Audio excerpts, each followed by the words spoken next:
Honest review tayo regarding this white label, PSPH Beauty. Okay, ito yung trending na sabi, yung mga napapanood ko na straight agad yung hair nila after nito, pinatuyo lang sa electric fan, ayan. So, sa akin guys, ito na yung hair ko. Maganda ba? After kong magplancha. Yes, honest review with this. Yung hair ko talaga is super buhaghag talaga, be.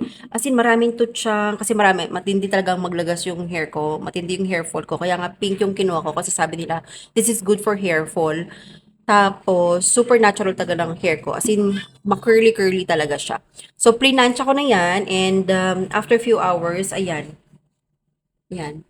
So, ang gusto ko sa kanya, no, hindi man niya na straight yung hair ko after ko maligo. Kasi sabi naman nila talagang hindi naman siya talaga nakaka-straight.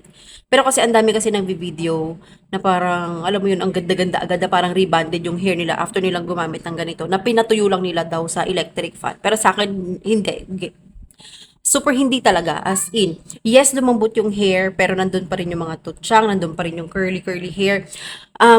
Once may time ako mag video ko after kong maligo kasi every nagliligo ako, lagi kong ginagamitan ng ganito. Kasi hindi naman ako araw-araw naliligo ng hair. Mga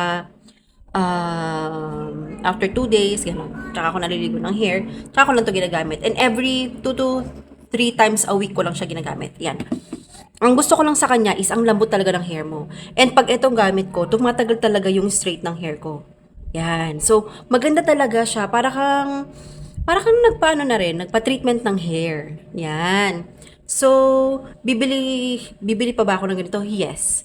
Bibili pa ako kasi ayoko na nagpapasalon kasi nga mahal. So yan, ang ganda niya, 'di ba? Hindi sa lahat ng pagkakataon is straight yung hair. Ewan ko sa iba kung totoo ba yung claim nila na maganda agad yung buhok nila. Pero sa akin kailangan ko pang planchahin para maging ganito kaayos. Hindi pa nga siya pulido, 'di ba? Medyo may nagko-curl pa dito. Pero okay lang, maganda pa rin siya para sa akin. So bibili ko pa rin siya. Click the yellow basket if gusto niyo pa rin ng gusto niyo rin ng ganito.